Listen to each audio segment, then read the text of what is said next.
चक्षुरुन्मीलितं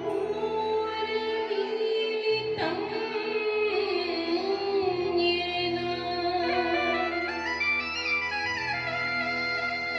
तस्मै श्रीगुरुवे नमः।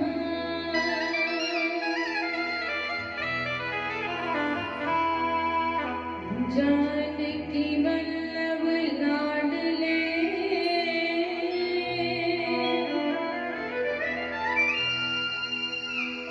लाए श्री हनुमान।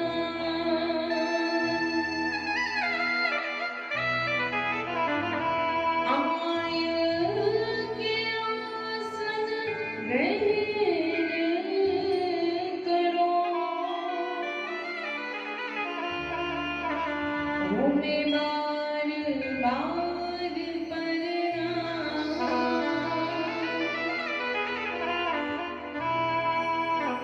राधा रमण वाधारण मंगल करण सुशांत।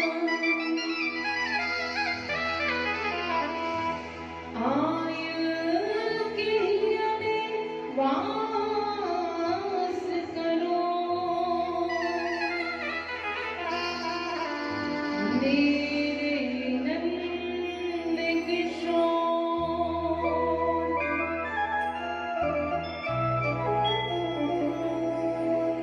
मेरी भवबाधा हरो।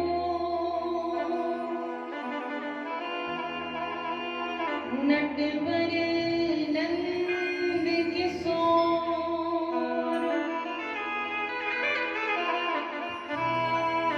जातन पे जाए पड़े। सो तेरे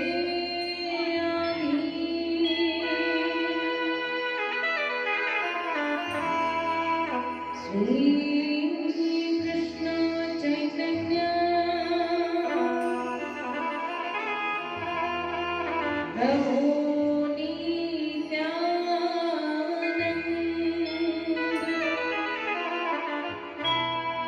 श्री अद्वैत गदाधर श्रीवासादि गौर भक्तवृंद।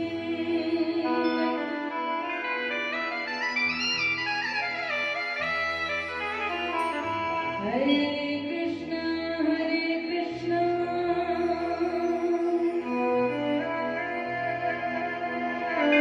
कृष्ण कृष्ण हरे हरे हरे राम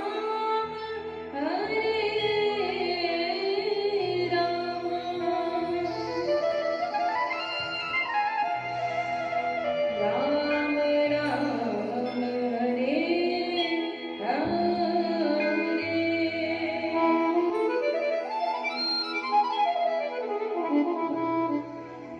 श्री गणपति महाराज की श्रीमद् भागवत महापुराण की जय हो। सुखदेव जी महाराज की जय हो। शंकर भगवान की जय हो। श्यावर रामचंद्र भगवान की जय हो। हनुमंत लाल की जय हो। ज्वाला मैया की जय हो। ओणा हरि की जय हो। लाडली श्री राधा रानी की जय हो। जय जय श्री राधे जय जय श्री राधे जय जय श्री राधे। नित्य गौर हरि बोल।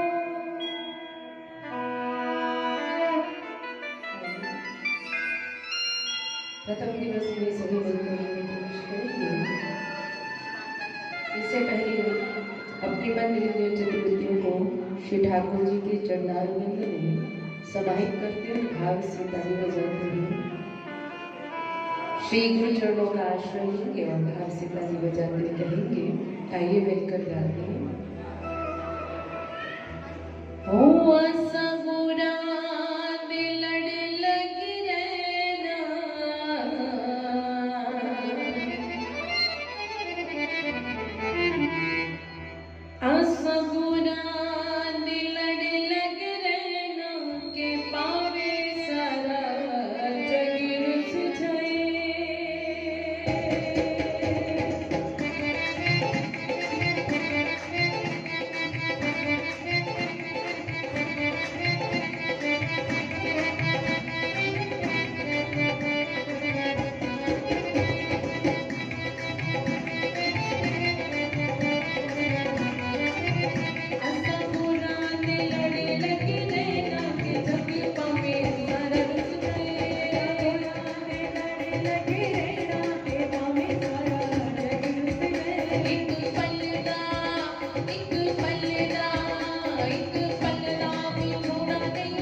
तड़िधुज पीतांबरधारी प्रभु श्री बालकृष्ण की प्रतिमूर्ति श्रीमद्भागवत महापुराण, जिसमें साक्षात मेरे राधा गोविंद का वासी है। श्री राधा गोविंद के चरणारविंद में कोटि कोटि दंडवत प्रणाम करते हुए मेरे संकेताज हृदय के सम्राट परम पूजनीय श्री सदगुरुदेव महाराज जी के चरणारविंद में कोटि कोटि दंडवत प्रणाम करते हुए इस देवता क्षेत्र, देवता स्थान, देवता समस्त देवी देवी देवताओं के चरणारविंद में कोटि कोटि दंडवत प्रणाम करते हुए इस पावन पवित्र मंदिर में जितने भी देव स्वरूप स्थापित हैं, समस्त देव स्वरूपों के चरणारविंद में कोटि कोटि दंडवत प्रणाम करते हुए विप्रजन गंधर्वजन जितने भी ठाकुर जी के लाडले भक्त यहाँ पर विराजमान हैं, सबन के हृदय में विराजमान मेरे नील माता सरकार के सर को कोटि कोटि दंडवत प्रणाम। और आप सभी को मेरी तरफ से व्यासपीठ से प्यार भरी राधे राधे राधे राधे राधे राधे राधे राधे। देखिए,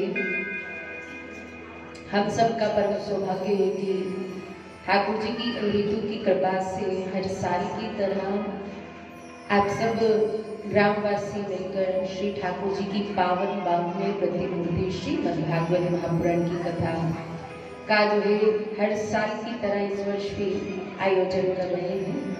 तो ये हमारी जिलाध्यक्ष कांता देवी जी की अध्यक्षता में आप सभी मिलकर लोगों की कथा में सम्मिलित हो रहे हैं। तो आप सभी को जो है ठाकुर जी की तरफ से बहुत बहुत लाख लाख आप सभी को बधाई। आप सभी ने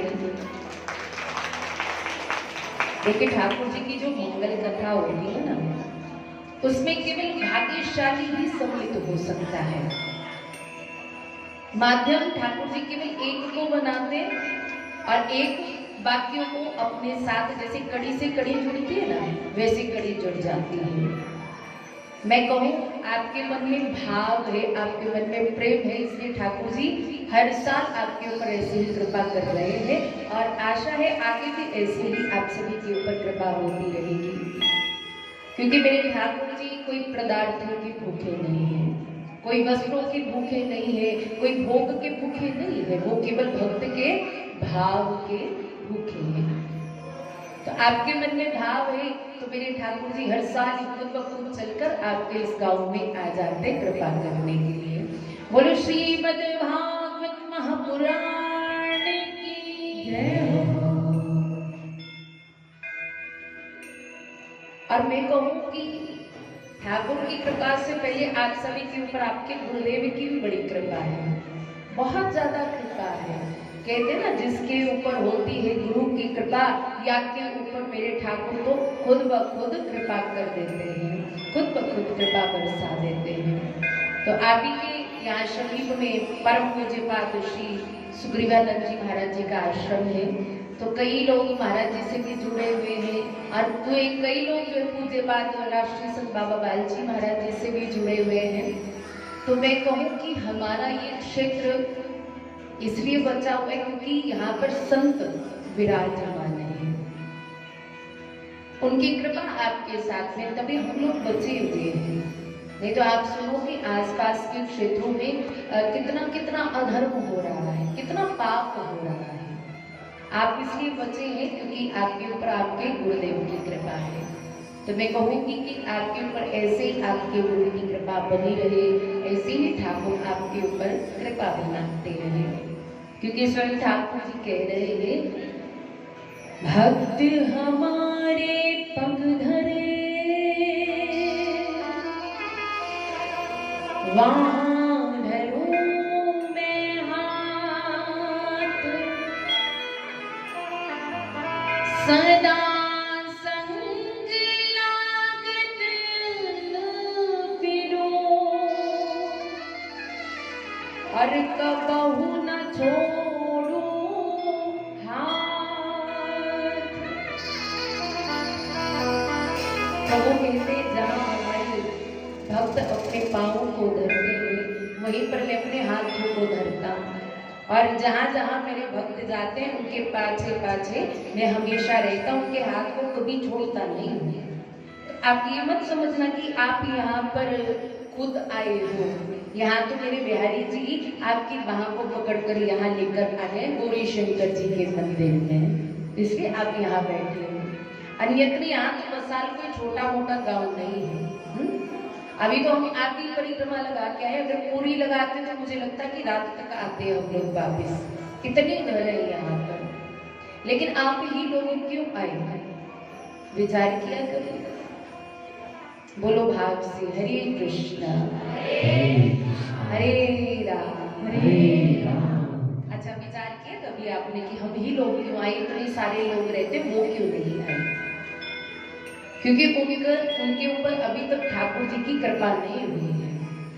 आपके ऊपर कृपा होगी, आपके गुरु की भी और आपके ठाकुर जी की भी कृपा होगी, इसलिए आप यहाँ पर आए। क्योंकि आते आते तो आपने बहुत शोर मचाया होगा कि चलो चलो आज गौरी शंकर जी के मंदिर में कथा हो रही है, आप भी चलो। तो कई लोग होते हैं ना टॉन्टबाजी करने वाले, है ना, तू तो बेटी है, तुझे कोई काम नहीं है ना। मेरे पास तो बहुत सारे काम है, जब फ्री टाइम होगा तब हम चले जाएंगे, ऐसे ही है। आपसे तो कह दिया काम है, अगर पड़ोस में उसी समय लड़ाई झगड़ा शुरू हो जाए तब 100 काम छोड़कर हम उस लड़ाई झगड़े को देखने के लिए चले जाते हैं, लेकिन वो 100 काम छोड़कर हम ठाकुर जी की कथा में नहीं आकर बैठ पाते। ये हमारा दुर्भाग्य है कि हम सांसारिक तमाशे देखने के लिए 100 काम छोड़ सकते हैं, लेकिन प्रभु की कथा के लिए हम 100 काम नहीं छोड़ सकते। आप भाग्यशाली हैं कि आप आए हो। कलयुग चल रहा है महाराज, आप सभी को ज्ञात है। अभी कलयुग गुरुदेव बताते हैं छोटे बच्चे जैसा है। तो इस कलयुग में आप बहुत सारे काम कर सकते हो। घर बनाना है, गाड़ी लेनी है, विवाह करना है, और आसमान की सैर करनी है तो जहाज में बैठकर आसमान की भी सैर कर सकते हो, और यहाँ तक कि आप तारों को भी गिन सकते हो। लेकिन इस संसार में सब कुछ आपको मिल सकता है, लेकिन 2 चीजें आपको बहुत दुर्लभ है। शुद्ध नारायण लक्ष्मी पापी घर भी हो, सत्य समागम हरि कथा, तुलसी दुर्लभ दो।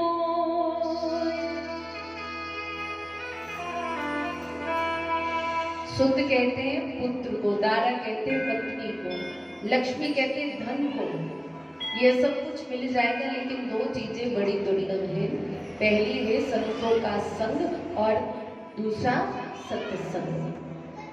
और अगर मिल भी जाए तो हम लोग क्या करेंगे बैठकर?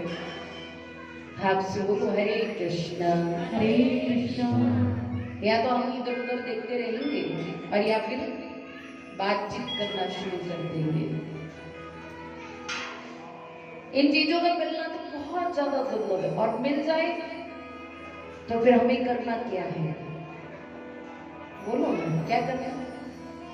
कहते हैं उसी घड़ी का लाभ उठाना है जो घड़ी हमें प्रभु के लिए मिली हुई है, ईमानदारी से। अब जैसे 3 घंटे की कथा है ना यहाँ पर, तो ईमानदारी से वो 3 घंटे बस किसी के लिए नहीं देने, वो केवल भगवान के लिए रखने हैं। 11 बजे कथा शुरू हुई, मतलब 11 बजे नहीं, 10:30 बजे पहुंचना है आकर। फिर कोई बहाना नहीं होना चाहिए कि ये काम है, वो काम है, ऐसा है, वैसा है। अरे संसार के लिए तो पूरी जिंदगी पड़ी है, पूरी जिंदगी पड़ी है। संसार के लिए बहुत कुछ कर दिया आज तक, लेकिन संसार ने ये नहीं कहा कि हमारे लिए इसने ये सब कुछ किया। बोला कभी? तो ईमानदारी से ये जो 7 दिन है ना, ये आप प्रभु के लिए दे दो। भाव से बोलो हरे कृष्णा हरे राम हरे राम। तो आज आज तो कलश यात्रा थी, थोड़ा इसलिए विलंब हुआ, लेकिन कल से समय से कथा प्रारंभ होगी और कृपा कीजिएगा समय पर आने का। समय पर आवेंगे तो समय पर विश्राम होगा, और समय पर विश्राम होगा तो समय पर भोजन प्रसादी मिलेगी, और फिर समय से फिर आप घर भी जा सकते हैं, है ना। फिर किसी को भी कष्ट नहीं होगा अगर समय का ध्यान रखेंगे, क्योंकि मैं हमेशा कहा करती हूँ कि यदि जो समय की कदर नहीं करता, समय उसकी भी कदर नहीं करता। भाव से बोलो हरे कृष्णा हरे राम हरे राम। इसलिए आपके ऊपर प्रभु की कृपा है, ये सौभाग्य है।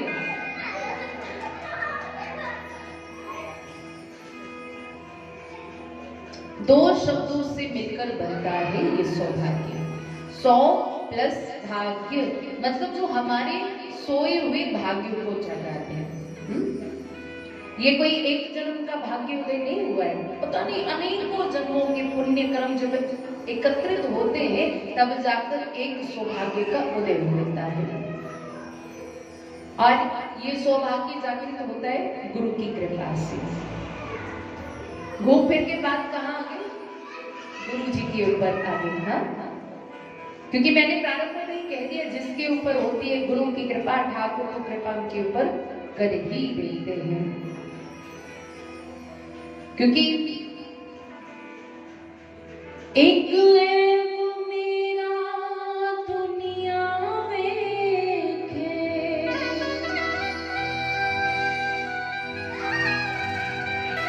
ओह लख लख लान तपावे,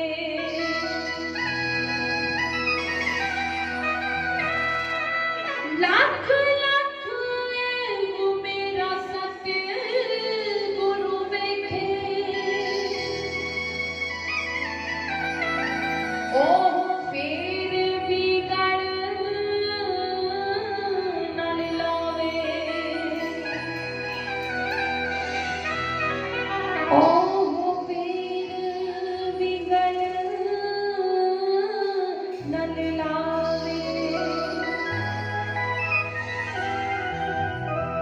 कहते हैं कि यदि एक ऐप हमारा दुनिया देखती तो कितनी लाखों बातें बना देती ना, लानत डालती है हमारे ऊपर, लेकिन लाख गुना हमारे गुरुदेव देखते हैं।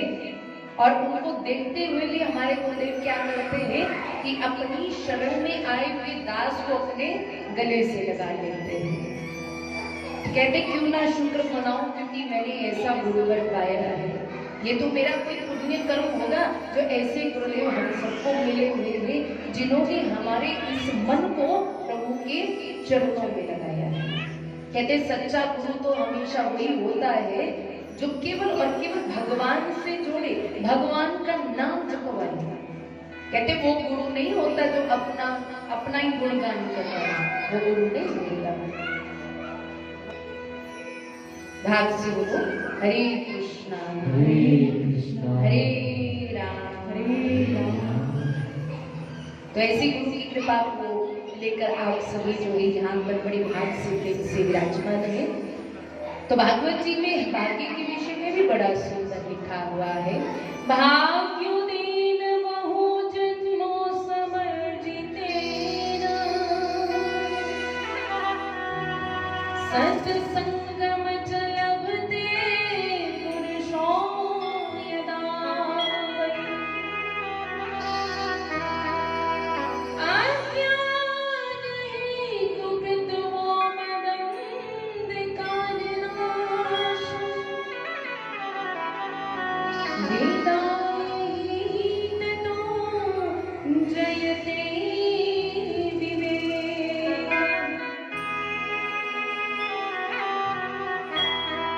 तो मुझे व्यास जी ने भी कह दिया कि बहुत सारे जन्मों के जब पुण्य एकत्रित होते तो एक सौभाग्य का उदय होता है, और तब जाकर जो है हमें ठाकुर जी की परम कथा को श्रवण करने का मौका मिलता है। नहीं तो आप सुबह से लेकर शाम तक महाराज दिमाग में कितना सोचते हैं कि आज सुबह से रात तक हम ये काम करेंगे, सोचते हैं, लेकिन क्या वो सारे काम हो जाते हैं आपके? कहते केवल वो काम होते हैं जो हमारे लिए ठीक होते हैं और बाकी काम नहीं हो पाते हैं।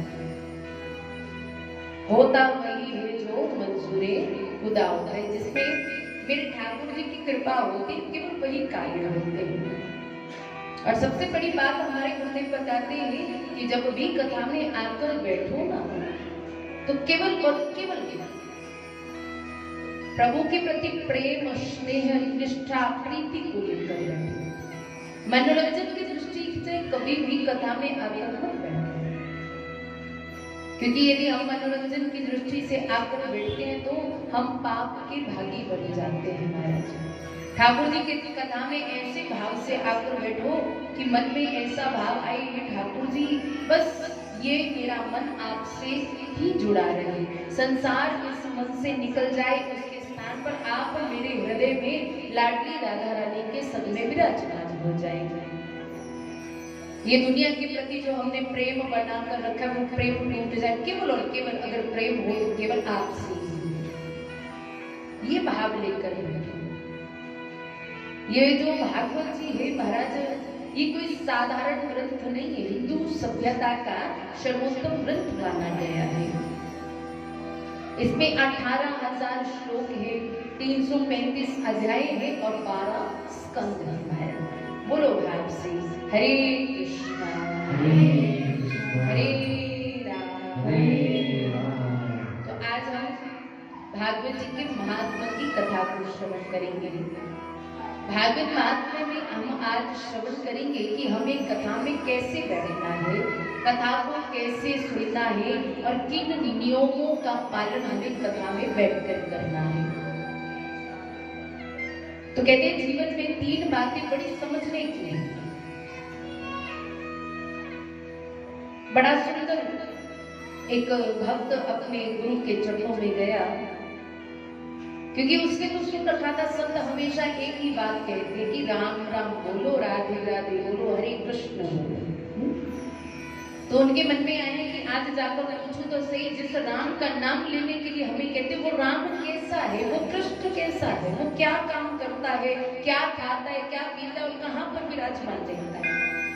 अब संत अपनी मस्ती में बैठे थे, जाकर ये प्रश्न कर दिए। तो संतों ने कहते एक पत्थर को उठाया, सीधा उस व्यक्ति के पैर पर मार दिया। जैसे ही पैर पर मारा तो क्या हुआ, खून निकलना शुरू हो गया महाराज। और वो व्यक्ति जोर जोर से रोने लगा, हाय महाराज मैं तो मर गया। अब संतों ने मुस्कुराते हुए कहा, भैया क्या बात हो गई, क्यों चिल्ला रहे हो? देखिए महाराज आपने मेरे पैर पे पत्थर मार दिया, देखो खून निकल रहा है और दर्द भी हो रही है। तो संतों ने कहा, अच्छा भैया एक बात बताना, ये जो दर्द हो रही है इस दर्द का रंग क्या है? तो बोले महाराज दर्द का कोई रंग नहीं होता, वो तो महसूस की जाती है। बोले जिस प्रकार से दर्द को महसूस किया जाता है ना, उसी प्रकार से हमारे प्रभु भी किसी को दिखाई नहीं देते, उनको भी महसूस किया जाता है, उनकी कृपा को महसूस किया जाता है। आप आजमा कर देखिए ना, जब सारी दुनिया आपका साथ छोड़ दे, अचानक कोई ना कोई ऐसा फरिश्ता आपके पास आता है आपकी मदद करने के लिए। बोले वो कोई और नहीं, साक्षात मेरे बिहारी जी ही आपकी मदद करने के लिए आपके पास आ जाते हैं। ये तो केवल महसूस करने की। कहते ना, बुल्लिया रागते तो वाख नहीं, तेरी वेखण वाली आंख नहीं। भगवान तो हमारे पास ही, हमारी अभी तक वो आंख ही नहीं बनी कि जिससे हम प्रभु को देख पाए। क्या पता आपकी सहेली का रूप बनाकर आपके बीच में बैठ जाए, आपको लगेगा पता तब लगेगा अगर मन में भाव होगा, प्रेम होगा और सीधा ध्यान प्रभु की कथा में होगा, तब आभास हो जाएगा। और दूसरी बात, भगवान कहाँ रहते हैं? कहते जहां जहां भक्त बैठकर प्रभु की नाम को, प्रभु की कथा को श्रवण करते हैं, वहां वहां मेरे ठाकुर जी विराजमान हो जाते हैं। और खाते क्या है? कहते जो प्रेम से पवा देते हैं मेरे प्रभु वही पा लेते हैं। तो लेकिन भागवत जी में बड़ा सुंदर प्रभु के विषय में बताया गया है। सच्चिदानंद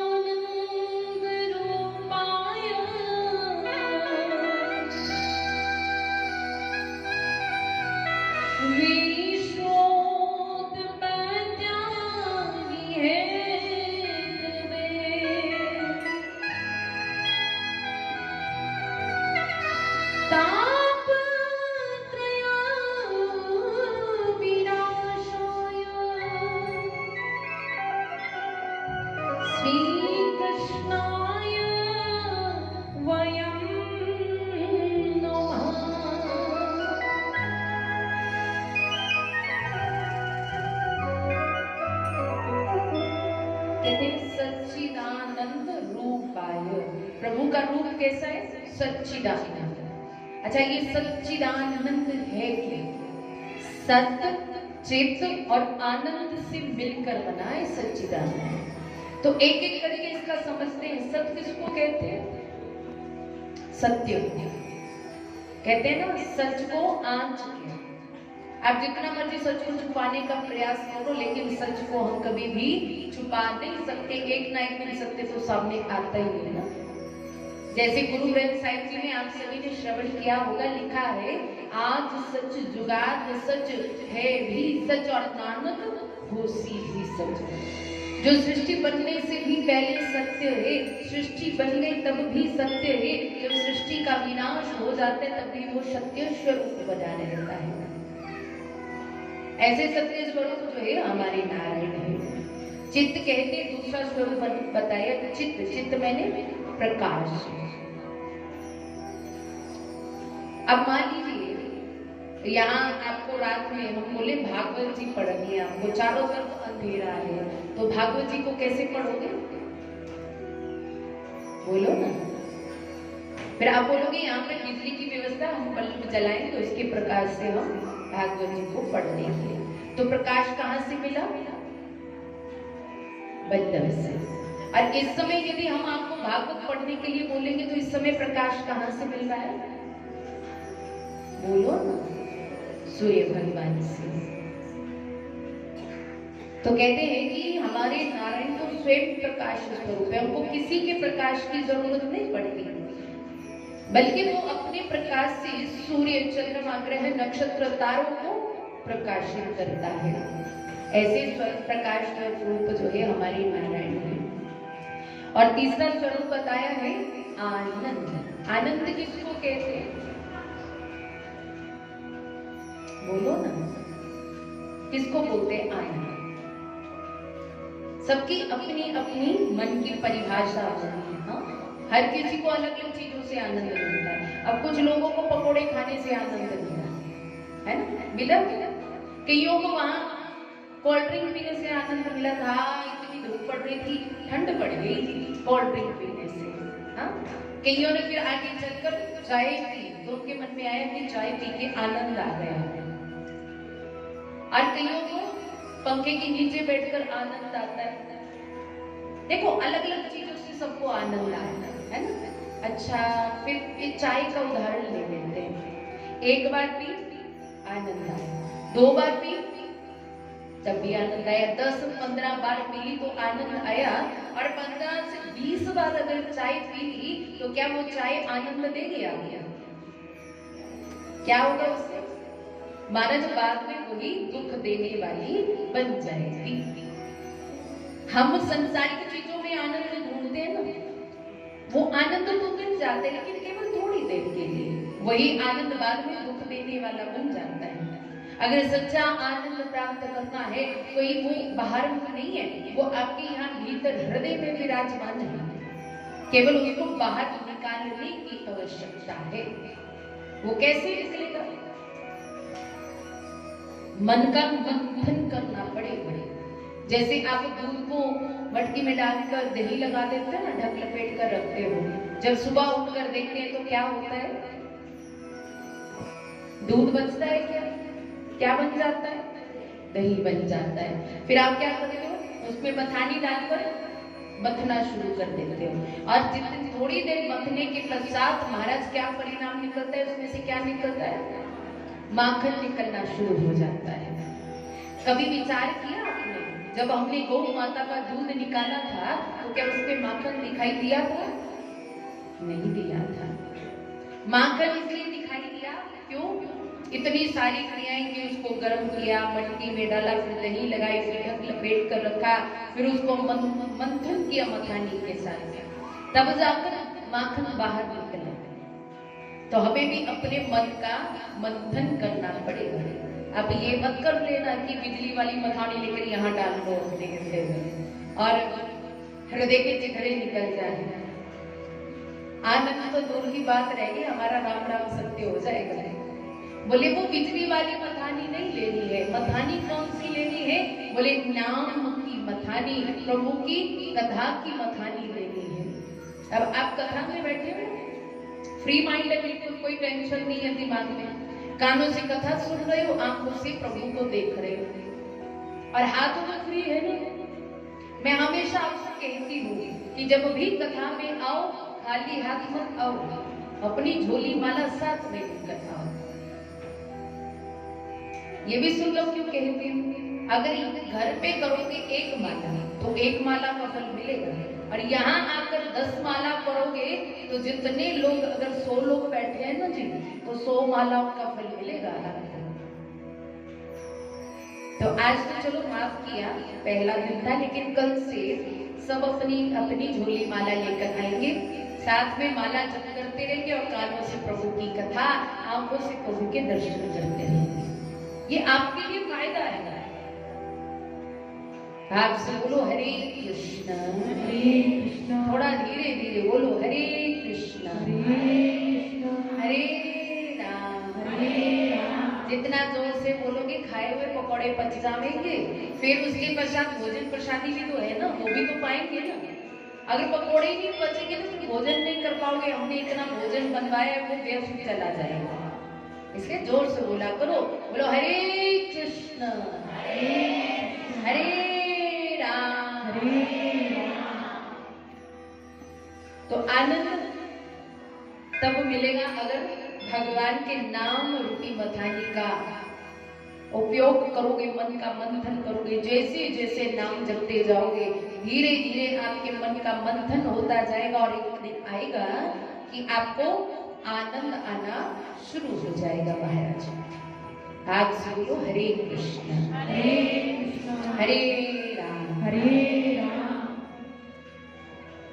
आनंद परमात्मा का ही स्वरूप होता है। देखिए कई चीजों का उल्टा अर्थ है। गरीब का अमीर है, विद्वान का मूर्ख है। लेकिन आनंद का यदि उल्टा पूछे तो आनंद का उल्टा कुछ नहीं होता। आनंद तो हमेशा आनंद ही रहता है। महाराज जो भगवान विश्व को बनाते हैं, उनका पालन पोषण करते हैं, लयबद्ध करते हैं, ये प्रभु का कार्य है। और तापत्रय विनाशाय, जो 3 प्रकार के तापों को नष्ट करने का सामर्थ्य रखते हैं।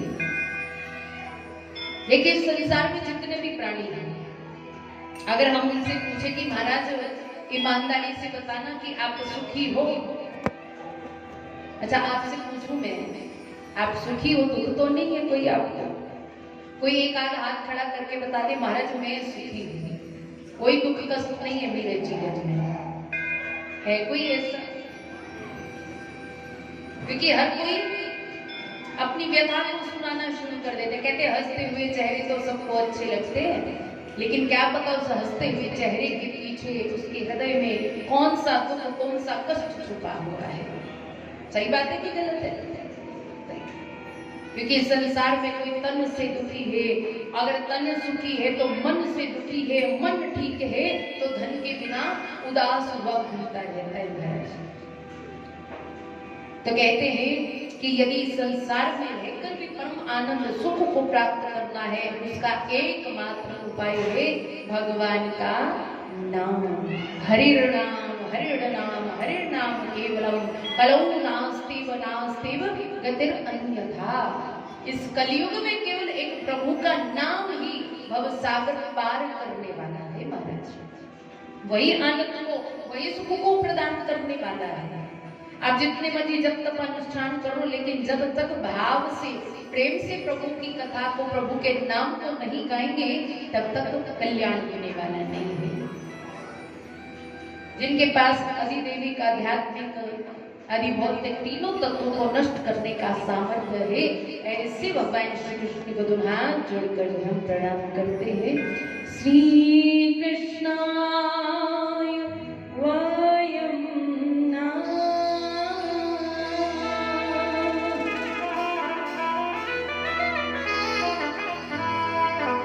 श्री का अर्थ है, वैसे तो लक्ष्मी कहते हैं हम श्री, लेकिन भागवत जी में श्री का अर्थ है राधा।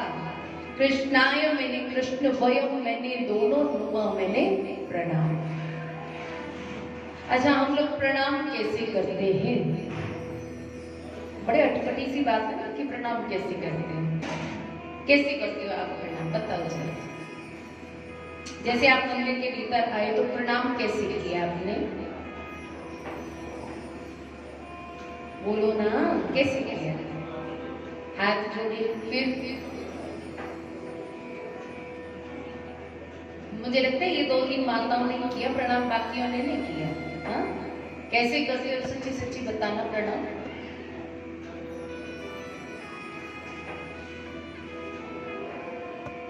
हाथ जोड़े, फिर उसके बाद घुटने लगाए धरती पे, और फिर ये जो माथा है वो धरती से लगाए।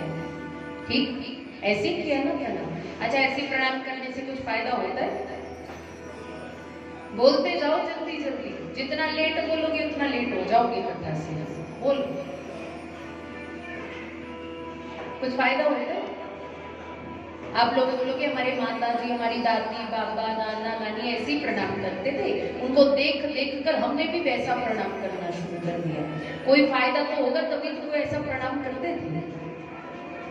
तो ध्यान देना, जब हम हाथ जोड़ते ना तो हाथ जोड़ने का क्या मतलब है कि हे प्रभु इन हाथों से हमेशा सेवा हो, बुजुर्गों की, संतों की, गौ माता की हमेशा सेवा हो, गलत काम इन हाथों से ना हो, हमेशा धर्म के ही कार्य इन हाथों से हो, तब हाथ जोड़ते हैं। और माथा जब हम टिकाते हैं ना तो माथे को टिकाने का मतलब है हमारे दिमाग में जो काम, क्रोध, लोभ, मोह, ईर्ष्या, द्वेष रूपी गंदगी है ना, वो सब बाहर निकल जाए और उसके स्थान पर आपका नाम, आपकी कथा विराजमान हो जाए। देखो, प्रणाम करने के बड़े फायदे हैं। प्रणाम प्रेम करना सिखाता है, प्रणाम अनुशासन में रहना सिखाता है, प्रणाम धर्म के मार्ग पर चलना सिखाता है, प्रणाम द्वेष को दूर करता है, प्रणाम आयु, विद्या, यश और बल को बढ़ाता है। लेकिन आजकल प्रणाम करने की पद्धति जो है बिल्कुल अलग हो गई है। पता है ना कैसे प्रणाम होता है आजकल? पहले माताएं क्या करती थी, अपनी चुन्नी के पल्लू को पकड़ती थी और चरणों में उनके लगाती थी, फिर माथा टेकती थी, ऐसे ही था। लेकिन आजकल झुकना कोई पसंद नहीं करता। कहते तो जरूर है कि पैर ही पहुंचने हैं, पैरों तक तो पहुंचते ही नहीं है महाराज। आज क्या होता है, प्रणाम केवल घुटनों को होता है, प्रणाम चरणों को नहीं होता है।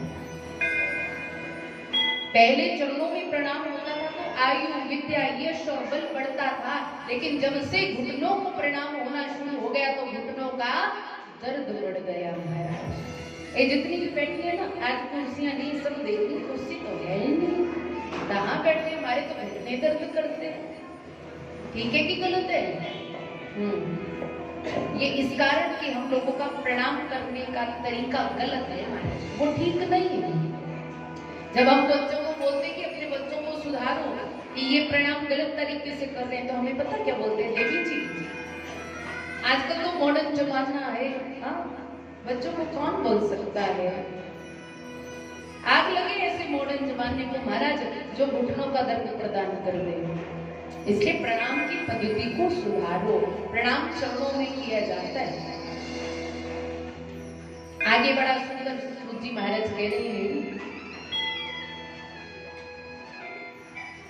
सुखदेव जी महाराज का उन्होंने परम वंदन किया, जो आगे आप श्रवण करोगे कि जन्म लेते ही जिन्होंने संन्यास धारण कर लिया, जो वन में चले गए, जिनके पीछे उनके पिता वेद व्यासी पुत्र पुत्र बेटा बेटा कहते हुए जा रहे हैं, ऐसे आदरणीय वंदनीय सुखदेव जी महाराज को दोनों हाथ जोड़कर हम प्रणाम करते हैं। आगे उस पावन भूमि की तरफ लेकर जा रहे हैं जिस भूमि का नाम है नैमिषारण्य। बड़ी पवित्र पावन भूमि है जहां पर 88,000 शौनकादिक ऋषि विराजमान है। आप से बोलो हरे कृष्णा हरे राम हरे राम। ये शौनकादिक ऋषि है, इनकी आयु में कोई छोटी मोटी नहीं, हमारे बड़ी लंबी लंबी आयु है उनकी आयु में कई चतुर्युगियां व्यतीत हो गई, कई इंद्र बदल गए महाराज। तो आज उन समस्त शौनकादिक ऋषि जब प्रातः काल की नित्य कर्म से निवृत्त होकर बैठे तो उनके मध्य में आदरणीय सूत जी महाराज का आगमन होता है। बोलो सूत जी महाराज की जय हो। जो महर्षि वेदव्यास जी के परम लाडले शिष्य हैं, जैसे ही आगमन हुआ तो शौनकादिक ऋषि सभी अपनी अपनी जगह पर खड़े हो गए और प्रणाम करना शुरू कर दिया। लेकिन सूत जी महाराज को बड़ा संकोच हुआ। अब संकोच क्यों हुआ? ये सूत जी महाराज की आयु है मात्र 20 वर्ष की, और ये जो शौनकादिक ऋषि है इनकी लंबी लंबी आयु है। अब आप विचार कीजिए, छोटी आयु वालों को देखकर अगर बूढ़े बूढ़े बाबा जी और माता जी खड़ी हो जावे तो उसको संकोच तो होगा ना कि मैं इतना छोटा हूँ, सब मेरे को देखकर खड़े हो गए। बोले देखो महाराज, कहाँ आप और कहाँ मैं छोटी आयु वाला। तो शौनकादिक ऋषियों में से एक ऋषि ने सबकी तरफ से कहा, धन वृंदावन वृंदा आयुर्वृद्ध तथैव च।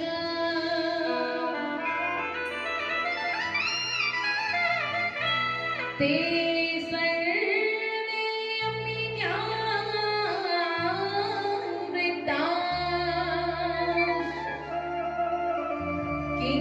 किंकिनाशीष किंकिना।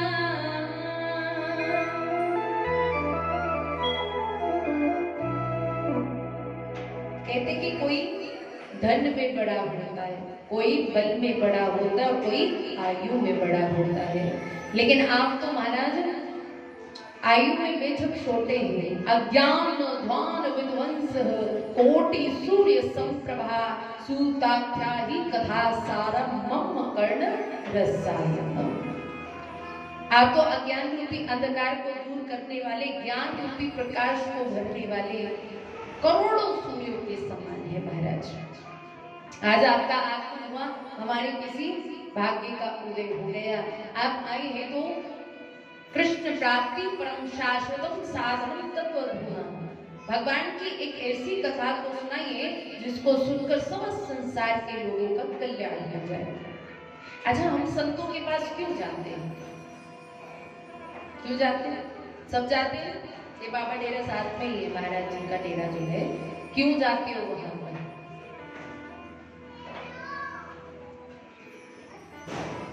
दर्शन करने तो कोई कोई जाता है, लेकिन अपनी मन की कामनाओं को पूर्ण करने के लिए हर कोई जाता है। जाते हैं।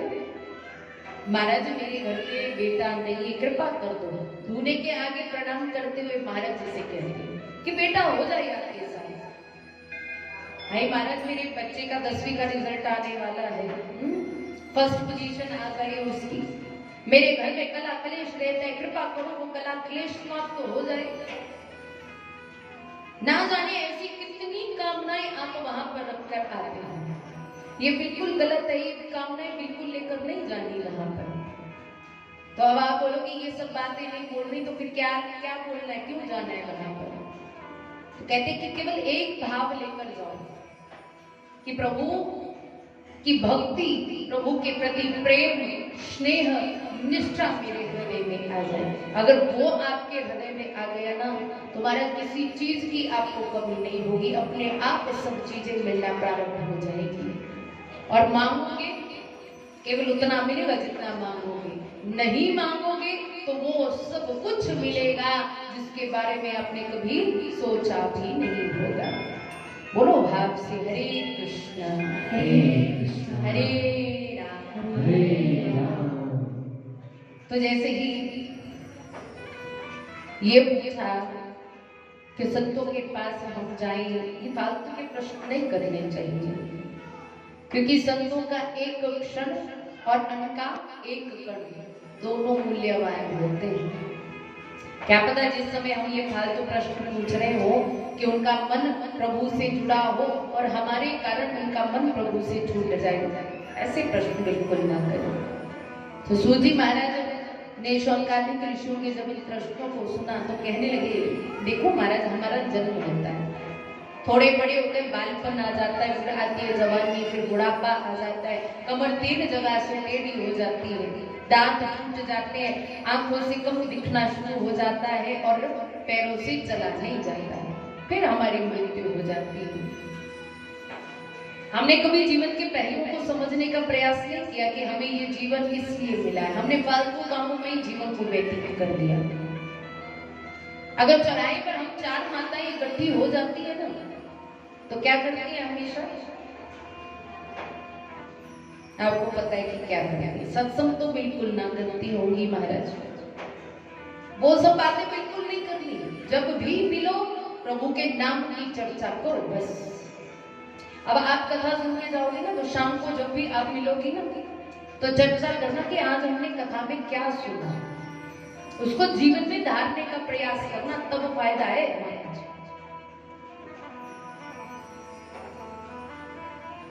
आजकल हम समय का सदुपयोग नहीं बल्कि दुरुपयोग करते। कथा में भी आकर बैठते हैं ना, पर यहाँ तो ऐसा नहीं है।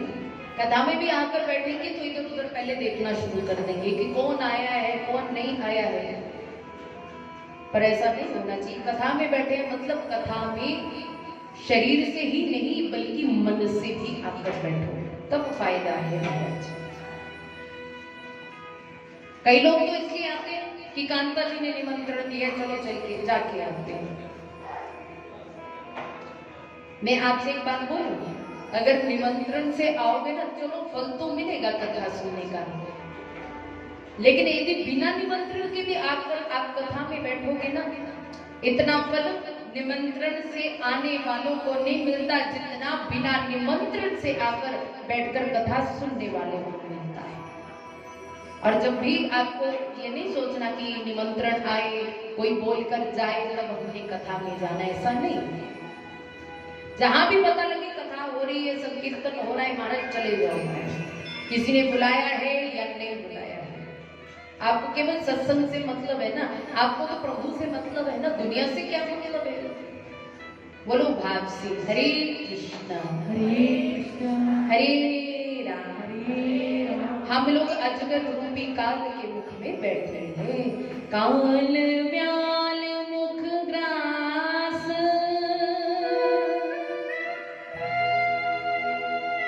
त्रास विनाश हेतवे,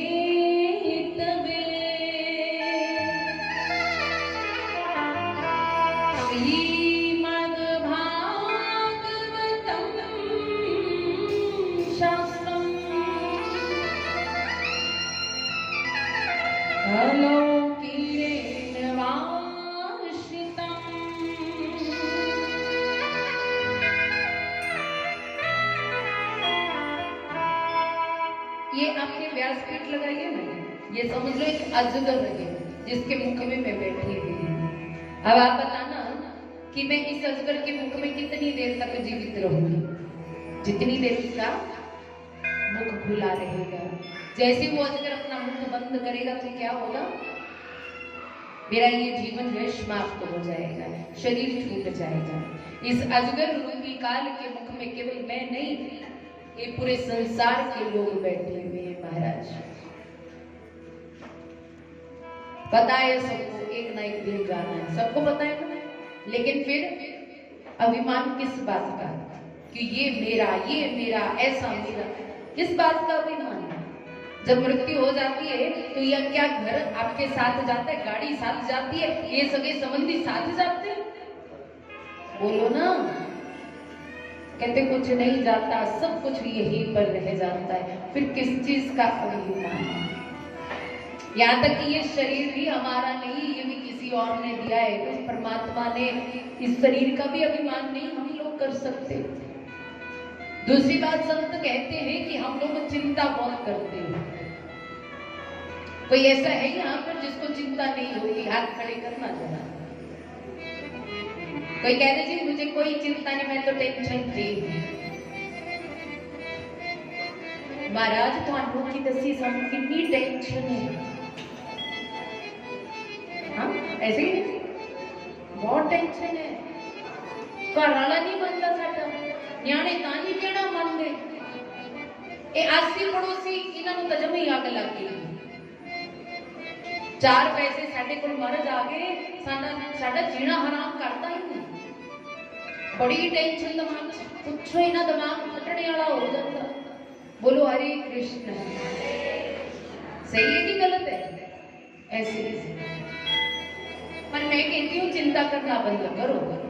चिंता करके कुछ होने वाला नहीं। क्या होगा?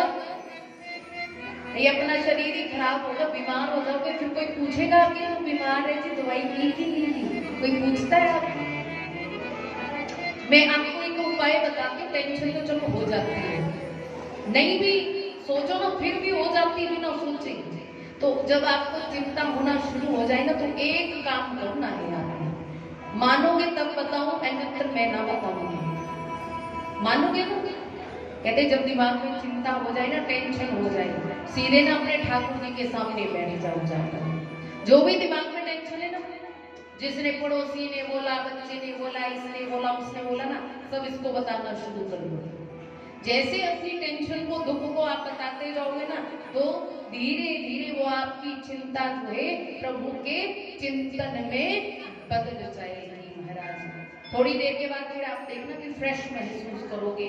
फिर आपको ये भी नहीं याद होगा कि मुझे टेंशन हुई। एक बार आजमा कर देख लेना। ये सुनते हैं लेकिन सुनाने वाला चाहिए। हम सुनाते नहीं, इसलिए सुनते भी नहीं है। बोलो भाव से हरे कृष्णा हरे राम। कहते दुनिया बेशक साथ छोड़ देती है, लेकिन ये बांसुरी वाला कभी साथ नहीं छोड़ता। हर एक पग पर साथ में खड़ा रहता है, लेकिन हमने इसको बगाना बना के रखा हुआ है। इसलिए जब भी चिंता आए, क्या करना है? भगवान के आगे बैठ जाओ, भगवान का चिंतन करना शुरू कर दो। बोलो भाव से हरे कृष्णा हरे राम हरे राम। फिर आगे महाराज बता रहे हैं, चिंतन करना सिखाती है ये भागवत जी की कथा। प्रभु के चरणों में मन लगाना सिखाती है ये भागवत जी की कथा। मुक्ति मोक्ष को प्रदान करने वाली है भागवत जी की कथा। आगे सुख जी बता रहे हैं कि एक दिन क्या हुआ, सुखदेव जी महाराज परीक्षित को कथा सुना रहे थे, तो देवता अमृत कलश लेकर आ गए। हेवं विनिमय जाते सुधाराग्यं प्रपीयता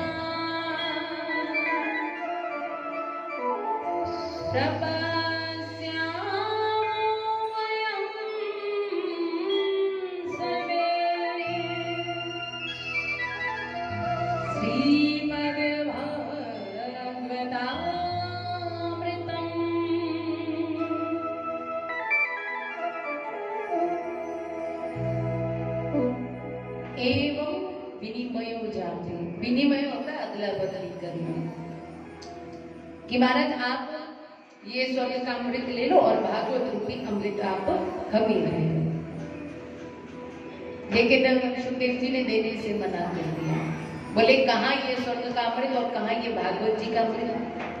स्वर्ग का अमृत पियोगे तो पक्की बात है कि स्वर्ग में जाओगे, लेकिन कितनी देर तक? जितनी देर वो पुण्य कर्म आपके हैं। जैसे पुण्य कर्म समाप्त हुए, आप इस धरती पर गिरोगे, बार बार आपका जन्म होगा, बार बार आपका मरण होगा, आवागमन के चक्रों में आप पड़े रहोगे। अगर भागवत रूपी अमृत का पान करोगे ना, तो फिर आपका जन्म होगा और ना ही मरण होगा, सीधे प्रभु के चरणों में आपको स्थान प्राप्त हो जाएगा। इसलिए आपको प्रलोभन तो बहुत मिलेगा, लेकिन उन प्रलोभनों में नहीं फंसना। केवल और केवल प्रभु के नाम, प्रभु की कथा को ही चुनना है, ताकि जब हमारी मृत्यु हो तो हम पुनः हमारा जन्म ना हो, सीधे प्रभु के चरणों में ही हमें स्थान मिले, प्रभु के चरणों में ही हम विलीन हो जाए। अब ये सारी बात जानकर जो है देवताओं ने ब्रह्मा जी को बताई, तो ब्रह्मा जी ने एक तराजू लिया, एक तरफ सांसारिक सुखों को रखा और दूसरी तरफ भागवत जी को रख दिया। ये जो बातें हो रही है ना, मैं पूछूंगी भी फिर बाद में कि मैंने क्या सुना है। हाँ भाव से बोलो हरे कृष्णा। ऐसा ना कि मैं बोलती जाऊं तो फिर आप अपनी ही रटल में रट रहो, फिर फायदा थोड़ी ना कुछ भी। ये बातें तो हम घर पे भी कर सकते हैं। समय होने वाला है, क्योंकि आज कथा भी तो विलंब से ही शुरू है, तो विलंब से ही तो खत्म होगी ना। हम तो सुबह 8 बजे के आकर बैठे हैं, 8-9 बजे के। बोलो भाव से हरे कृष्णा।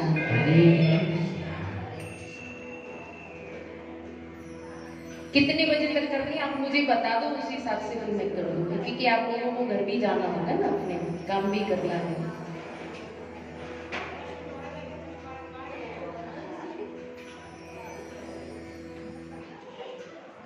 कितनी देर तक करनी है ना, उसी हिसाब से मुझे बता दो ना, मुझे कोई वो नहीं है। आरती करना, वेरी वेरी। बोलो भाव से हरे कृष्णा। बात क्या चली हुई थी अभी? हो गई ना वही बात।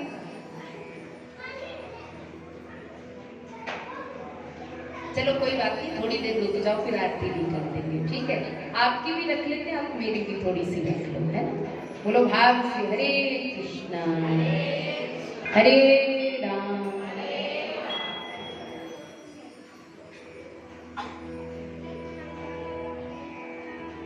ब्रह्मा जी ने एक तरफ सांसारिक सुखों को रखा और एक तरफ भागवत जी को रखा। जैसी तराजू ऐसे ऊपर उठाया तो सांसारिक सुख ऊपर उठ गए और भागवत जी का पलड़ा जो है नीचे झुक गया। कहते ना, झुकता वही है जिसमें जान होती है, अगड़ना तो मुड़ देगी पहचान होती है। जो झुकता है, आपने फलदार पेड़ देखा होगा ना, जिसमें पूरे पेड़ में फल लगे होते हैं, वो हमेशा क्या होता है? झुका हुआ होता है। और जो सूखा पेड़ होता है वो कहते अगड़-अगड़ खड़ा रहता है महाराज। जो अगड़-अगड़ खड़ा रहता है वो अभिमानी की निशानी है, अभिमानी व्यक्ति है। कहते ऐसी एक हवा आती है, ऐसी जड़ से उखड़कर जैसे वो पेड़ गिरता है, उसी प्रकार अभिमानी व्यक्ति की दशा होती है। भागवत जी में साक्षात श्री राधा कृष्ण विराजमान है, कोई साधारण ग्रंथ नहीं है। सनत कुमारों ने सबसे पहले ये जो कथा है, नारद जी ने ब्रह्मा जी से श्रवण की, फिर आगे ब्रह्मा जी ने सनत कुमारों के माध्यम से सप्ताह विधि से श्रवण की महाराज। और एक बार नारद जी महाराज चिंतामग्न अवस्था में जा रहे थे, तो सनत कुमारों से मिलना हुआ, अपनी व्यथा को सुनाया। तो महाराज कि मैं धरती पर गया, कुरुक्षेत्र गया, गोदावरी गया, हर एक जगह गया, लेकिन मुझे कहीं भी शांति नहीं मिली। फिर मैं गृहस्थियों की यहाँ पर गया, वहां भी शांति नहीं मिली। अब नारद जी महाराज जा रहे हैं सीधे वृंदावन धाम की तरफ, अपने दुख को शांत करने के लिए। ओ मन चल रे वृंदावन धाम रे, ओ मन चल रे वृंदावन धाम, राधे राधे गाएंगे।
जय हो। तो नारद जी महाराज वृंदावन धाम में गए। वहां पर उनका मिलन भक्ति देवी से हुआ और उनकी गोद में उनके पुत्र ज्ञान और वैराग्य बूढ़े होकर लेटे हुए थे। तो भक्ति देवी ने अपने मन की व्यथा को सुनाया कि मेरे बच्चों का बुढ़ापा कैसे दूर होगा, मन का दुख कैसे दूर होगा। तो इसकी खोज करते करते नारद जी महाराज सनत कुमारों के पास पहुंचे हैं। तत्पश्चात महाराज सनत कुमारों ने उनका एक ही उपाय बताया, वो है भागवत जी की कथा। हरिद्वार में महाराज आनंद घाट पे कथा का आयोजन हुआ, जहाँ पर भक्ति और ज्ञान वैराग्य ने कथा को श्रवण किया। इसी बीच में सूत जी महाराज ने उनको एक बड़ा सुंदर उपाख्यान सुनाया। महाराज गौकर्ण जी की कथा को सुनाया कि तुंगभद्रा नदी के किनारे पर आत्मदेव जी ब्राह्मण रहते थे। उनके घर पे कोई संतान नहीं थी। तो आसपास के पड़ोसियों ने उनको कहना शुरू कर दिया कि आपके घर पे गौ माता को बांझ कैसे हो गई। तो पता नहीं महाराज देखो नियम से घास भी देते हैं, जल भी पिलाते, क्यों बांझ हो रही। बोले 33 करोड़ देवता वास करते हैं, वो 33 करोड़ देवता आपसे नाराज है, इसका परिणाम आपके घर पे कोई संतान नहीं है। एक दिन बहुत दुखी हुए तो वन में गए। वन में संतों की कृपा से उनको फल प्राप्त हुआ। उसकी पत्नी ने ग्रहण किया। अब वो पत्नी ने पतिदेव से तो ले लिया लेकिन खाया नहीं खुद। अपनी सहेली के पास गई, 8 संतानें थी उसके, यहाँ पर 9वीं होने वाली थी। तो कहने लगी आप जो 9वीं संतान होगी आप मुझे दे देना, इसके बदले में आपको बहुत सारा अन्न धन वस्त्र दे दिया जाएगा। सांझ रात हो गई। आते आते वो फल अपनी गाय को खिलाए। प्रभु की कृपा से गाय ने गर्भ धारण किया। उसकी सहेली के यहाँ पुत्र हुआ, उसको ले आई अपने घर। तो नाम रख दिया धुंधकारी। और गाय के गर्भ से बालक उत्पन्न हुआ। पूरा शरीर मनुष्य का है लेकिन जो 2 कान है वो गौ माता के है। 2 गौ माता के कान होने के कारण नाम पड़ गया गौकर्ण। बोलो गौकर्ण जी महाराज की जय हो। दोनों का पालन पोषण एक साथ में हुआ, लेकिन गौकर्ण जी महाविद्वान बन गए और धुंधकारी महादुष्ट बन गया। जैसे बड़ा हुआ महाराज जुआ खेलना शुरू किया, मांस खाना शुरू किया, मदिरा पान करना शुरू किया। घर को ऐसा बना दिया जैसे साक्षात नर्क होता है। आज आत्मदेव जी ने कहा कि मेरे देव तुल्य घर को तुमने नर्क बना दिया, तुम्हें शर्म नहीं आती है। यानी क्या किया, पिताजी को दोनों भुजाओं से पकड़कर धरती पर फेंक दिया। आत्मदेव जी रोने लगे उस घड़ी को, जिस घड़ी में महात्मा जी से फल मांगा था। अब महाराज मन में अब वैराग्य तो है नहीं कि वन में चले जाए प्रभु का भजन करने के लिए। तो गौकर्ण जी ने उनको उपदेश दिया कि अपने शरीर के अभिमान को त्यागो, शरीर हमारा नहीं है। जिस संसार को हम अपना मानते, सगे संबंधियों को अपना मानते, वो अपने तो है नहीं। अब उपदेश को सुनकर मन में विरक्ति आई तो वन में गए हैं तपस्या करने के लिए। अब रह गई धुंधली देवी महाराज। धुंधली देवी को बहुत परेशान किया। अंतर्गत कहा महाराज धुंधली देवी ने भी कुएं में कूदकर जान दे दी महाराज। अब अकेला है, 5 वैश्याओं को रख लिया महाराज। चोरी करके आता हूँ वैश्यों को दे देता। कई बार पकड़ा गया। वैश्यों ने सोचा अब की बार ये पकड़ा गया तो राजा हमें भी पकड़ लेंगे। अब इन्होंने क्या किया, चोरी करके जैसे ही धुंधकारी आया उसको चारपाई से बांध दिया। गला दबाकर मारने का प्रयास किया, नहीं मरा तो मुख में जलते हुए अंगारों को डालकर उसको मार दिया महाराज। लेकिन इससे मुक्ति नहीं हुई, वो मरकर प्रेत बन गया, भूत बन गया। भूत बनकर आत्मदेव जी के घर में घूमने लगा। गौकर्ण जी को पता चला है तो आकर उन्होंने सप्ताह विधि से उनको भागवत जी की कथा सुनाई और उनकी जो है मुक्ति हुई। दिव्य देह धारण करके जो है सामने खड़े हो गए महाराज। और उनको लेने के लिए श्री नारायण के पार्षद हुए आए विमान लेकर। तो महाराज गौकर्ण जी ने कहा कि विमान आप एक लेकर आए, कथा तो सबने सुनी, सबके लिए आने चाहिए थे। तो कहते हैं जिस हिसाब से, जिस भाव से हम कथा को सुनते हो ना, वैसे ही भाव का फल प्राप्त होता है। कथा सुनने वाले 3 तरह के होते हैं, श्रोता, सरोता और सोता। श्रोता वो होता है कथा प्रारंभ होने से पहले आए नियम से ध्यान लगाकर एकाग्रचित होकर कथा को सुने और आरती करके प्रसाद लेकर राधे राधे गाता हुआ घर जाए, वो हो गया श्रोता। और सरोता मतलब आता तो पहले अपनी सुटेबल जगह देखेगा और फिर देखेगा पंडाल ठीक ठाक सा ही है, फिर देखेंगे कि कौन कथा करवा रहा है। बोले वही कांता जी करवा रही है, सब लोगों को इकट्ठा करके। कथावाचक कौन? वही जो हर साल आती है, बस कथा ही सुनाती, कोई चुटकुला तो सुनाती नहीं है बस। हाँ 3 घंटे उनके इसी में चले जाते हैं। वो हो गए सरोता। और तीसरे नंबर वाले तो मुझे बड़े पसंद है महाराज, वो हो गए सोता, क्योंकि ज्यादा शोर भी नहीं करते, आराम से बैठे रहते हैं। हाँ कथा शुरू होती है, सुटेबल जगह देखते हैं, उनकी समाधि लग जाती है महाराज। जब व्यास जी विश्राम देते समय जय घोष करते तब उनकी समाधि खुलती है। फिर उनसे पूछा जाता है आनंद आया? आहा बहुत आनंद आया जी, बड़ी मीठी वाणी है। बोले वो कैसे, बताओ ना क्या सुना है? बोले ये मुझे बताने क्या सुना है, लेकिन आनंद बड़ा आया। कहाँ घर में 2-2 3-3 नींद की गोली खाने पर भी नींद नहीं आती, लेकिन यहाँ आकर बैठते ही जय घोष सुनते ही मेरी समाधि लग जाती। बोलो बाल कृष्ण लाल की जय। देखिए प्रभु किसको मिलते हैं?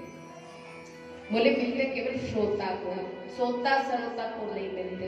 फिर आगे भागवत जी के नियमों के बारे में बताया कि किस महीने में करना चाहिए, लेकिन मेरे गुरुदेव ये कहते हैं कि जब मन में आ गए कथा करवानी है, बस वही शुभ मुहूर्त होता है।